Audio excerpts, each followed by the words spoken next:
दोस्तों, अगर मैं अभी आपसे पूछूं कि भारत के सुखोई 30 MKI में ब्रह्मोस का इंटीग्रेशन किसने किया, तो आप लोगों में से मैक्सिमम लोग जवाब देंगे सुखोई कॉर्पोरेशन ने, जो कि रशियन कंपनी है, जो इसकी मैन्युफैक्चरर भी है, डेवलपर भी है।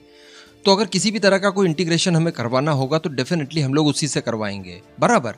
तो जी हाँ, हमने पहले उसी से संपर्क किया था। जब ब्रह्मोस का इंटीग्रेशन SU-30 में करना था तो हमने सुखोई कॉर्पोरेशन से ही कांटेक्ट किया, लेकिन उनके चार्जेस इतने ज्यादा हाई थे कि हम लोगों ने इस प्लान को ड्रॉप कर दिया और फाइनली HAL के इंजीनियर्स ने ब्रह्मोस का इंटीग्रेशन Su-30 MKI में किया। कारण ये है कि हम लोग इसको लेकर काफी फ्रेंडली हो गए हैं।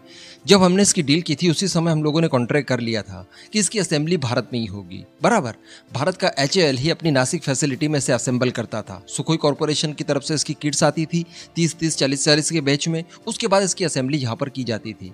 इसको लेकर हम लोग यकीनन बहुत ज्यादा फ्रेंडली हो गए हैं। लेकिन मैं सडनली इस तरह की बातें क्यों कर रहा हूँ? तो मैं इस तरह की बातें इसलिए कर रहा हूँ क्योंकि सुखोई 30 MKI को लेकर एक बुरी खबर निकल कर आई है। जो हम लोगों ने सुपर सुखोई प्रोग्राम स्टार्ट किया था, जिसके तहत हमारे पास मौजूद 272 सुखोई 30 MKI को सुखोई 35 SM के जितना ताकतवर बनाना था, इसमें अपग्रेडेशन करवाने थे, वो चीजें अब पॉसिबल नहीं हो पा रही है। साथ ही जो हमें 12 एडिशनल सुखोई 30 चाहिए थे, वो भी अब हम लोग रशिया से नहीं खरीद पाएंगे। इस तरह की कुछ न्यूज निकल कर आई है। इसी के बारे में मैं आपको कुछ बताने जा रहा हूँ और यहाँ पर DRDO किस तरह से संकट मोचक बन सकता है, वही चीज मैं आपको बताने जा रहा हूँ। आप बस वीडियो को एकदम एंड तक देखते हुए चैनल को सब्सक्राइब जरूर कर दीजिएगा। दोस्तों, आप जानते हैं कि रशिया यूक्रेन के बीच में चल रहा है युद्ध। इस वजह से रशिया से कोई भी व्यापार करना थोड़ा सा मुश्किल हो गया है। कई सारे सैंक्शंस एक्स्ट्रा में लग चुके हैं रशिया के ऊपर। ऐसी परिस्थिति में जो भारत को 12 की संख्या में नए सुखोई 30 चाहिए थे, जो कि ऑलरेडी रशिया के पास बने हुए हैं, केवल उनकी किट भारत आनी है और भारत में उनका असेंबल करना है। और ये प्रोग्राम और ये चीज़ें काफ़ी समय से चल भी रही थी। हमें इसकी रिक्वायरमेंट भी है। जो हमारी फ्लीट के कुछ फाइटर एयरक्राफ्ट क्रैश वगैरह हुए हैं, उनको मेंटेन करना है। तो बताया जा रहा था कि 12 जो हम लोग नए फाइटर खरीदेंगे, उनमें से 11 दे दिए जाएंगे एयरफोर्स को। उसके अलावा जो एक बचेगा वो दिया जाएगा हमारे HAL को। तो HAL इसे टेस्ट बेड के तौर पर इस्तेमाल करेगा। कोई भी नया इंटीग्रेशन करना हो, कोई नया बदलाव करना हो, तो इसी टेस्ट बेड के ऊपर किया जाएगा। बाद में इसी के आधार पर बाकी सारी चीज़ें की जाएंगी। तो बताया जा रहा है कि ये चीज़ अब नहीं हो पाएगी, यानी 12 सुखोई 30 MKI नए वाले हम लोग नहीं खरीद पाएंगे। चलिए ठीक है। इसके अतिरिक्त जो खबर निकल कर आई है वो ये है कि जो हमारा सुपर सुखोई प्रोग्राम था, जिसके तहत हमारे सुखोई 30 MKI को अपग्रेड करना था, इसके एवियोनिक्स, इसके अंदर AESA रडार सिस्टम, नए सेंसर्स और साथ ही एक इंजन डालना था AL-41, जो कि SU-35 में भी इस्तेमाल किया जाता है, जिस वजह से ये ज़्यादा पावरफुल हो जाता और ये सारे नए चीज़ों को मैनेज कर पाता, इन्हें पावर दे पाता। तो ये प्रोग्राम बताया जा रहा है कि अब कैंसिल हो गया है और इसके पीछे कारण बताया जा रहा है यही रशिया यूक्रेन वॉर। तो क्या ये बात वास्तविकता है? आपको मैंने आज से कम 8 महीने पहले एक वीडियो बना कर दी थी सुपर सुखोई को लेकर ही, और उसमें यह बताया था कि हम लोग रशिया के साथ सुपर सुखोई प्रोग्राम नहीं करने वाले हैं। अगेन इसके चार्जेस बहुत ज़्यादा हाई है।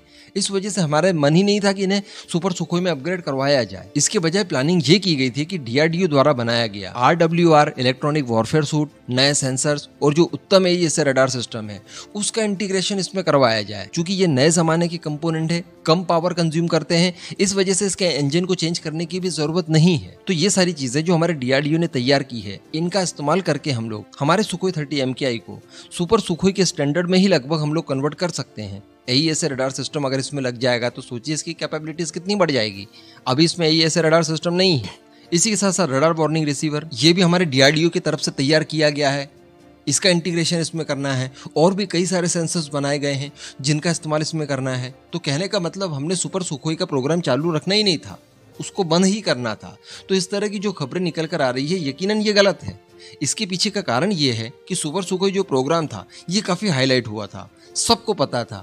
अभी यहाँ पर कुछ मीडिया हाउसेस ये कर रहे हैं कि बड़ी बड़ी खबरें बनाने के लिए पुरानी चीजों को भी लाकर नया बनाकर बता रहे हैं। सबको पता है कि भाई सुपर सुखोई करना है, लेकिन सुपर सुखोई करने में अभी परेशानी जाएगी ऑब्वियसली रशिया यूक्रेन के वॉर को लेकर। इसी वजह से मिला जुलाकर एक नई खबर बना दी गई कि देखिए अब तो युद्ध हो रहा है, इस वजह से भारत के फाइटर एयरक्राफ्ट अपग्रेड नहीं होंगे और भारत की टोटल फ्लीट में से कुल 85 की संख्या में यूं ही खराब हो जाएंगे। कई लोगों का तो ये दावा है, कई लोगों ने इस तरह की वीडियोस वगैरह भी बनाई है, आर्टिकल भी पब्लिश किए हैं कि भारत के द्वारा इस्तेमाल किए गए मैक्सिमम SU-30 MKI बस अब ग्राउंडेड हो जाएंगे। अब बताइए आप। हाँ ठीक है, कोई नए पार्ट्स हमें खरीदने में दिक्कतें जा सकती है, बराबर। जो पार्ट्स हम लोग रशिया से इसके लिए खरीदते थे, जो ज़्यादा ज़रूरी है, थोड़ी बहुत दिक्कत यहाँ पर हमें ज़रूर आ सकती है इनको मेंटेन करने के लिए। लेकिन इसका मतलब ये बिल्कुल भी नहीं है कि हमारी पूरी फ्लीट ही खराब हो गई। कहने का मतलब सुखोई 30 MKI को लेकर हम लोग खासे प्रिपेयर हो चुके हैं। बहुत ज्यादा नंबर में हम इसका इस्तेमाल करते हैं। ये हमारे लिए बैकबोन है। आज जो परिस्थितियां जनरेट हुई है, इस तरह की परिस्थितियां आ सकती है, इसकी तैयारी हम लोगों ने पहले से ही कर रखी है। तो ऐसी कोई भी दिक्कत भारत को फ्यूचर में नहीं आने वाली है। ये जो खबरें निकल कर आई है, ये आधी सही है लेकिन आधी पूरी तरह से गलत है। तो इन शॉर्ट कहने का मतलब यहाँ पर यह है कि भारत का DRDO इसे सुपर सुखोई स्टैंडर्ड तक अपग्रेड करने में पूरी तरह से कैपेबल है और वही चीजें हम लोग करने वाले हैं।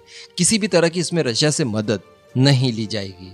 बाकी इस पूरे मुद्दे पर आपका जो भी मानना हो नीचे कमेंट करके जरूर बताइएगा।